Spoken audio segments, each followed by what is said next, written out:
श्री परमात्मने नमः। श्रीमद्भगवद्गीता अथ प्रथमोऽध्यायः। धृतराष्ट्र उवाच धर्मक्षेत्रे कुरुक्षेत्रे समवेतायुयुत्सवः मामकाः पाण्डवाश्चैव किमकुर्वत सञ्जय। सञ्जय उवाच दृष्ट्वा तु पाण्डवानीकं व्यूढन् दुर्योधनस्तदा आचार्यमुपसङ्गम्य राजा वचनमब्रवीत्। पश्यैतां पाण्डुपुत्राणामाचार्यमहतीं च मूं व्यूढान् द्रुपदपुत्रेण तव शिष्येण धीमता अत्र शूरमहेश्वासा भीमार्जुनसमायुधि युयुधानुविराटश्च द्रुपदश्च महारथः धृष्टकेतुश्चेकितानः काशीराजश्च वीर्यवान् पुरुजित् कुन्तिभोजश्च शैब्यश्च नरपुङ्गवः युधामन्युश्च विक्रान्त उत्तमौजाश्च वीर्यवान् सौभद्रो द्रौपदेयाश्च सर्व एव महारथाः। अस्माकं तु विशिष्टा ये तान्निबोध द्विजोत्तम नायका मम सैन्यस्य सञ्ज्ञार्थं तान् ब्रवीमि ते। भवान् भीष्मश्च कर्णश्च कृपश्च समितिञ्जयः अश्वत्थामविकर्णश्च सौमदत्तस्तथैव च अन्ये च बहवः शूरा मदर्थे त्यक्तजीविताः नानाशस्त्रप्रहरणाः सर्वे युद्धविशारदाः अपर्याप्तं तदस्माकं बलं भीष्माभिरक्षितम् पर्याप्तं त्विदमेतेषां बलं भीमाभिरक्षितम् अयनेषु च सर्वेषु यथा भागमवस्थिताः भीष्ममेवाभिरक्षन्तु भवन्तः सर्व एव हि तस्य सञ्जनयन् हर्षं कुरु वृद्धः पितामहः सिंहनादं विनद्योच्चैः शङ्खं दध्मौ प्रतापवान् ततः शङ्खाश्च भैर्यश्च पणवानकगोमुखाः सहसैवाभ्यहन्यन्त सशब्दस्तु मुलोऽभवत् ततः श्वेतैर्हयैर्युक्ते महति स्यन्दने स्थितौ माधवः पाण्डवश्चैव दिव्यौ शङ्खौ प्रदध्मतुः पाञ्चजन्यं ऋषिकेशो देवदत्तं धनञ्जयः पौण्ड्रं दध्मौ महाशङ्खं भीमकर्मावृकोदरः अनन्तविजयं राजा कुन्तीपुत्रो युधिष्ठिरः नकुलः सह देवश्च सुघोषमणिपुष्पकौ कायश्च परमेश्वासः शिखण्डी च महारथः धृष्टद्युम्नो विराटश्च सात्यकेश्चापराजितः द्रुपदो द्रौपदेयाश्च सर्वशः पृथिवीपते सौभद्रश्च महाबाहुः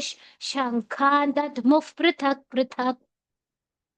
सघोषोधार्तराष्ट्राणां हृदयानि व्यदारयत् नभश्च पृथिवीं चैव तुमुलो व्यनुनादयन् अथ व्यवस्थितान् दृष्ट्वा धार्तराष्ट्रान् कपिध्वजः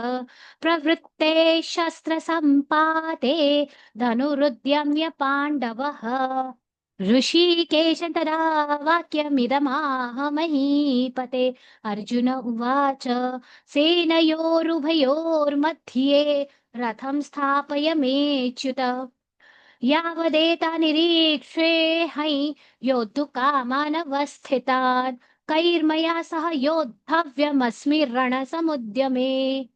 योत्स्यमानानवेक्षेऽहय्य एतेऽत्र समागताः धार्तराष्ट्रस्य दुर्बुद्धेर्युद्धे प्रियचिकीर्षवः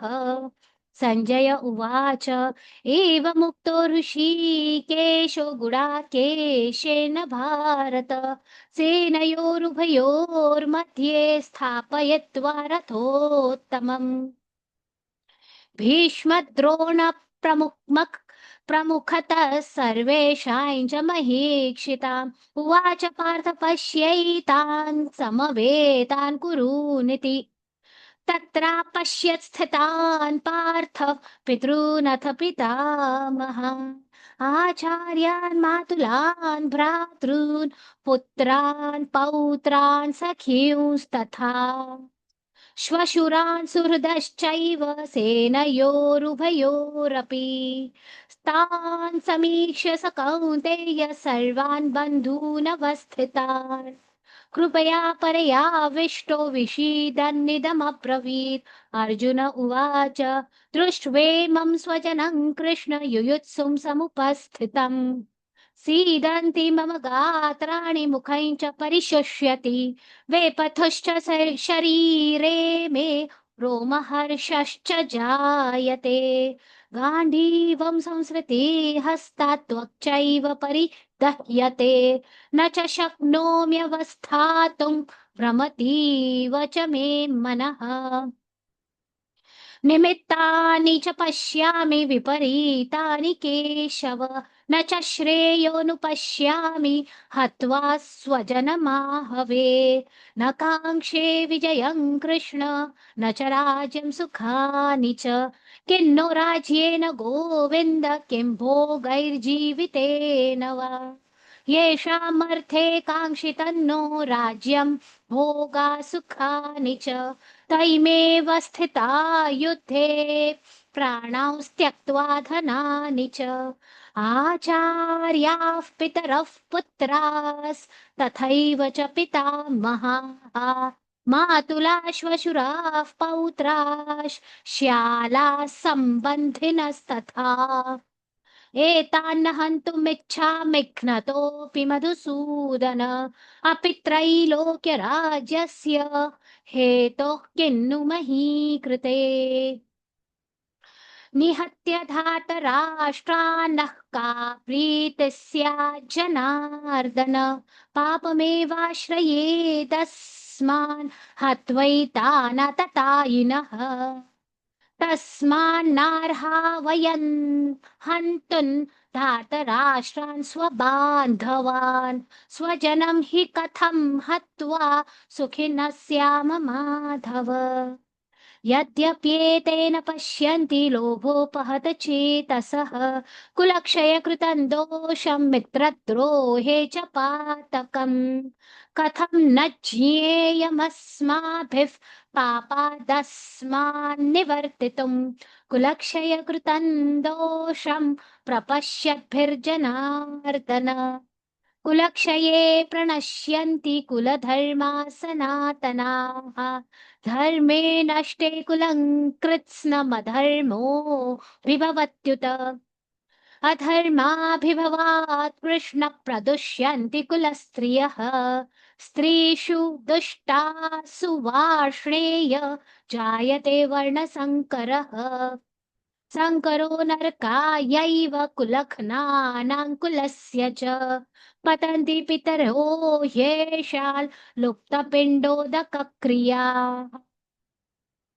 दोषैरेतैः कुलघ्नानां वर्णसङ्करकारकैः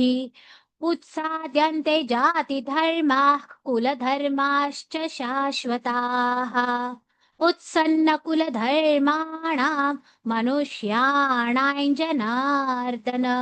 नरके नियतं वासो भवतीत्यनुशुश्रुम अहो बत महत्पापं कर्तुं व्यवसिता वयं यद् राज्यसुखलोभेन हन्तुं स्वजनमुद्यताः यदि मामप्रतीकारमशस्त्रं शस्त्रपाणयः धातराष्ट्रारणे हन्युस्तन्मे क्षेमतरं भवेत् सञ्जय उवाच एवमुक्त्वार्जुनः सङ्ख्ये रथोपस्थ उपाविशत् विसृज्य सशरैः चापं शोकसंविघ्नमानसः ॐ तत्सदिति श्रीमद्भगवद्गीतासु उपनिषत्सु ब्रह्मविद्याया योगशास्त्रे श्रीकृष्णार्जुनसंवादे अर्जुनविषादयोगो नाम प्रथमोऽध्यायः।